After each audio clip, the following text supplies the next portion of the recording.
దయగల మా ప్రియ పరలోకపు తండ్రి, మహోన్నతుడ వందనాలు. మా రక్షణకర్తలైన యేసయ్య మీకు వందనాలు. ఈ కార్యక్రమంపై మీకు ఆశీర్వాదం ఉంచండి. మీ నా మహిమర్థమై నడిపించండి. మా అందరికీ కూడా నా ప్రభువ మరి ఆశీర్వాదకరంగా ఉన్నట్లు మీరు కృప చూపించమని, దయ చూపించమని, సమస్తము మేలుకరంగా జరిగించమని యేసయ్య పుణ్యమైన నామమున ప్రార్థించి వేడుకొనుచున్నాం తండ్రి. ఆమేన్, ఆమేన్. కీర్తన పుస్తకంలో నుండి 171వ నెంబర్ గల కీర్తన పాడుకుందాం. దేవుడే నాకాశ్రయాంబు, దివ్యమైన దుర్గము, మహావినోదుడాపదల సహాయుడై నన్ బ్రోచును. అభయమభయమభయమేపుడానందమానందమౌగా, దేవుడే నాకాశ్రయాంబు, దివ్యమైన దుర్గము, దేవుడెప్పుడు తోడుగాగా దేశము వర్ధిల్లును. ఆ తావునందు ప్రజలు మిగుల ధన్యులై వసింతురు.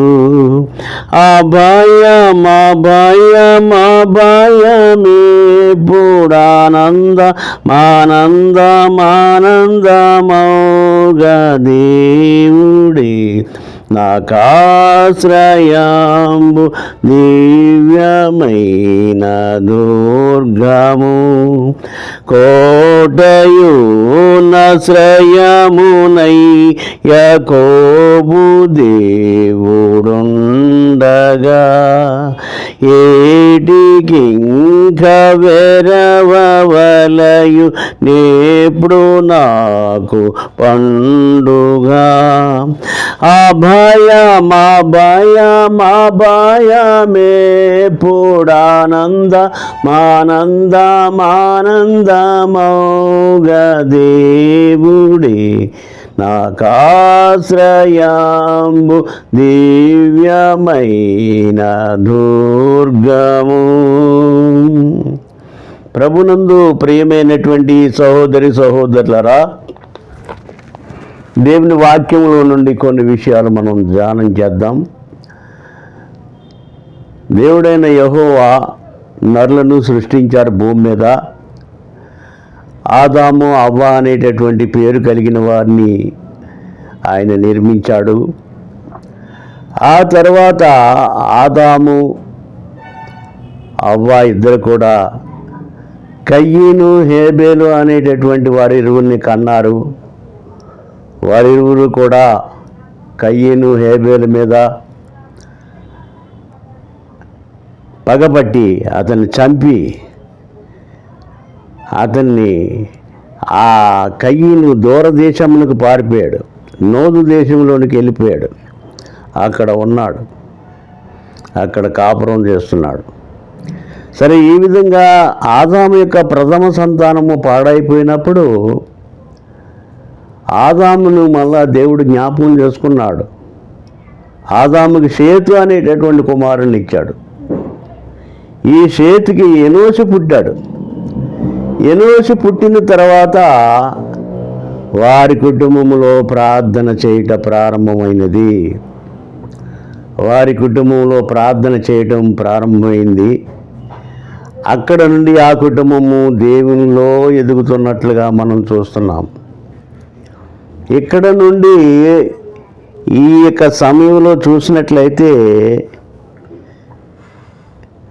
ఆ యొక్క దేవుని పిల్లలు నరులుగా విభజించబడ్డారు. కయ్యీను సంతానం అంతా కూడా నరులుగా ఉన్నారు. దేవుని యొక్క పిల్లలు అనగా ఆదాముకి ఎనోషు పుట్టిన తర్వాత, ప్రార్థన ప్రారంభమైన తర్వాత వచ్చినటువంటి సంతానము అంతా కూడా వాళ్ళు దేవుని కుమారులుగా విభజించబడ్డారు. ఎందుకంటే వాళ్ళు దేవుళ్ళు ఎదుగుతున్నారు, ప్రార్థనలో ఎదుగుతున్నారు, ప్రార్థనా జీవితం కలిగి ఉన్నారు.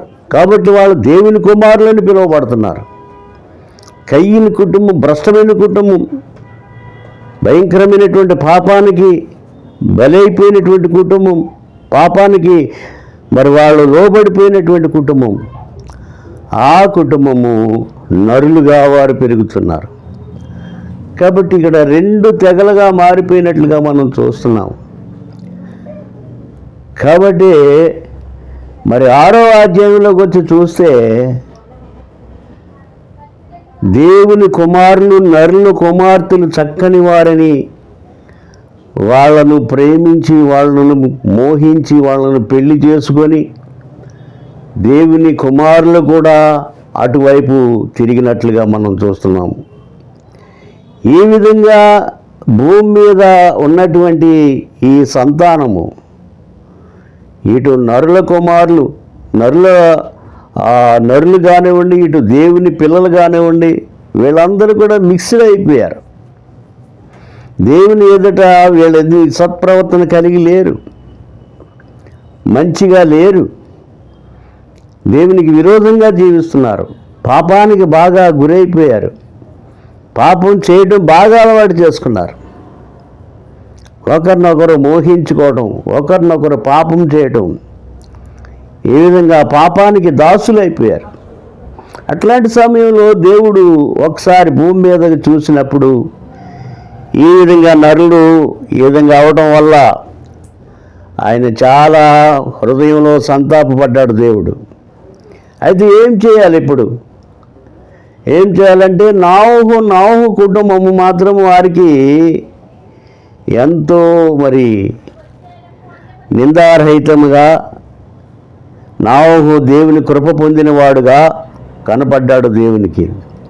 కాబట్టి నాహు కుటుంబాన్ని రక్షించాలి, మిగిలిన వారిని అందరినీ కూడా జల ప్రళయంతో ముంచివేయాలనేటటువంటి తలంపు దేవునికి వచ్చింది. అదే సమయంలో నాహుతో దేవుడు మాట్లాడాడు. నాహు, నీవొక్కడవే నీతివంతుడుగా నా ఎదుట కనిపిస్తున్నావు, కాబట్టి నీకు నీ కుటుంబం కొరకు ఒక ఓడను సిద్ధం చేసుకో. ఆ ఓడలో నీవు నీ కుటుంబము క్షేమంగా చేరి క్షేమంగా ఉంటారు. నేను జలప్రళయాన్ని మరి ఆ జలప్రళయాన్ని నేను పంపించబోతున్నాను భూమి మీదకి. ఈ జలప్రళయంలో అనేక మంది చనిపోతారు. భూమి మీద ఎవరు కూడా ఉండరు, భూమి మీద ఏ జీవి కూడా ఉండదు, అందరూ కూడా నశించిపోతారు. కాబట్టి నువ్వు ఓడను సిద్ధం చేసుకుంటే ఆ ఓడలోనికి నువ్వు వెళ్ళి క్షేమంగా ఉంటావని దేవుడు నాహుతో మాట్లాడాడు. నిజంగా దేవుని మాటకు లోబడ్డాడు నాహు చెప్పినట్లు ఓడను సిద్ధం చేశాడు. ఆ సిద్ధం చేసినప్పుడు అక్కడ ఉన్నటువంటి వారు చాలామంది నాహుకి పనివారిగా వచ్చి కూలి పని చేసి ఆ ఓడను సిద్ధం చేయడంలో వారు సహకరించారు. నాహు ఏమిటి ఇక్కడ ఈ భూమి మీద సముద్రమునకు దూరంగా మీరు ఈ యొక్క ఓడను సిద్ధం చేస్తున్నారేంటి అని చెప్పి అడిగినప్పుడు దేవుడైన యెహోవా నాకు ఇలాగ చెప్పాడు, కాబట్టి ఆయన చెప్పినట్టు నేను చేస్తున్నాను, కాబట్టి ఆ సమయం కొరకు నేను కనిపెడుతున్నానని చెప్పి అన్నప్పుడు వారు చాలా హేళన చేశారు. వారు చాలా నాహుని ఒక వెర్రివాడిగా చూశారు. ఇప్పుడు కూడా సువార్త అందిస్తుంటే చాలామంది యేసుక్రీస్తు ప్రభువు రాబోతున్నాడు, ఆయన వచ్చినప్పుడు ఆయన ఎదుట మనం నిందారహితులంగా ఉండాలంటే మనం మన పాపం నుంచి విడిపించబడాలి. ఈ పాపం నుంచి విడిపించబడడానికి ఒకే ఒక మార్గం. ఏంటి ఆ మార్గం? ప్రభు అయినటువంటి యేసుక్రీస్తు వారు. దానికి ఆయన చెప్తున్నాడు, నేనే మార్గమును, నేనే సత్యమును, నేనే జీవమునై ఉన్నాను, నా ద్వారా తప్ప, అంటే ఆయన ద్వారా తప్ప వేరే మార్గం లేదని సత్యాన్ని ఆయన తెలియజేస్తున్నాడు. కాబట్టి ఇప్పుడు కూడా ఈ జనము, ఇప్పుడున్న ప్రస్తుతం ఉన్న జనము సువార్త చెప్పే వాళ్ళని హేళన చేస్తున్నారు, సువార్త చెప్పే వాళ్ళని ఆ విధంగా వ్యంగ్యంగా మాట్లాడుతున్నారు, రకరకాలుగా వారిని హింసిస్తున్నారు, రకరకాలుగా వారికి అడ్డు తగులుతున్నారు. కానీ నిజంగా జీసస్ క్రైస్ట్ని అంగీకరించి నా జీవితాన్ని బాగు చేసుకోవాలి, నా పాపాన్ని నుండి నేను విడిపింపబడాలి. ఆ సమయం వచ్చినప్పుడు నాలో పాపం ఉంటే నేను కూడా యేసు ప్రభుని ఎదుర్కోలేను, ఈ మరణము నుండి తప్పించుకోలేను అనేటటువంటి ఆ యొక్క విషయాన్ని గ్రహించలేకపోతున్నారు. ఆ సమయంలో నోవహు సమయంలో కూడా ఈ విధంగానే జరిగింది. హేళన చేశారు తప్ప ఆ ఓడలోనికి రాలేదు. ఆ సమయం రానే వచ్చింది, ఓడ సిద్ధం చేయబడింది. భూమి మీద ఉన్నటువంటి జంతువులు కానీ జతలుగా ఓడలో ప్రవేశించాయి. నాహు కుటుంబం, నాహు 3 కుమారులు 3 కోడళ్ళు, అదేవిధంగా ఆయన భార్య అన్న ఓడలో ప్రవేశించారు. దేవుడు ఆ ఓడకు తాళం వేశాడు. దేవుడే వేశాడు, నోవహు వేయలేదు. తాళం వేశాడు. జలప్రళయానికి తాళం విప్పాడు. జలప్రళయము ప్రారంభమైంది. భూమిలో నుండి కూడా జలములు పైకి వస్తున్నాయి. ప్రచండమైన వర్షము కురుస్తుంది. రోజు రోజుకి పెరుగుతుంది కానీ తరగడం లేదు. ఈ రీతిగా వర్షం కురుస్తున్నప్పుడు అనేక మంది జనములు వచ్చి నోవహు తలుపు తీస్తావా, దాంట్లో మేము కూడా వస్తామని చెప్పంటే నోవహు దీని తలుపు తీసే అధికారం నాకు లేదన్నాడు. అది దేవుని చేతిలో ఉంది తప్ప నాకు లేదన్నాడు.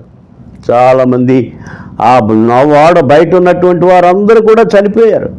నోవహు కుటుంబం మాత్రమే ఆ ఓడలో క్షేమంగా ఉన్నారు. ఇప్పుడు రక్షణ ఓడ మన ప్రభు అయినటువంటి యేసుక్రీస్తు వారు, ఆయనలోనికి వచ్చిన వారు. ఇప్పుడు క్రీస్తు యేసునందున్న వారికి ఏ శిక్ష విధి లేదని దేవుని వాక్యం తేటగా తెలియజేస్తుంది. ఇప్పుడు క్రీస్తు యేసునందుంటే నీకు శిక్ష లేదు సోదరుడా, నీకు శిక్ష లేదు. ఎందుకంటే నీ పాపము నుంచి విడుదల పొందుతావు. యేసు రక్తంలో నీ పాపములను కడిగి వేసుకుని నువ్వు పవిత్రుడు అవుతావు. నువ్వు దేవుని బిడ్డవవుతావు. దేవుని బిడ్డవైతే దేవుని రాజ్యానికి వారసుడు అవుతావు. ఆ విషయాన్ని గమనించవలసిందిగా మనం చేస్తున్నాను. ఈ సువార్తను అంగీకరించి మీరు మీ ఇంటి వారు కూడా రక్షణ పొందుకొని దేవుని పిల్లలు కావాలని ఆ యొక్క ఆశతో, ఆ ప్రేమతో ఈ సత్య సువార్తను మీకు అందిస్తున్నాము. దేవుడు మిమ్మల్ని అలాగ నడిపించును గాక. ఆమేన్. మహోన్నతుడా, మహాపరిశుద్ధుడా, వందనాలు. మా రక్షణకర్త అయిన యేసయ్యా మీకు వందనాలు. మీ వాక్యము మీరు మాట్లాడారు ప్రభువా. అనేక మంది ప్రజలు మీ సత్యమును తెలుసుకొని మీ నామ మహిమార్థమై తమ జీవితాలు మార్చుకొని మీకు ఇష్టలుగా జీవించడానికి, మీ రాజ్య వారసులుగా జీవించడానికి మీరు కార్యము చేయమని మా ప్రభువును ప్రాణప్రియుడైన యేసుక్రీస్తు వారి పరిశుద్ధమైన నామమున ప్రార్థించి వేడుకొనుచున్నాం తండ్రి. ఆమేన్. ఆమేన్.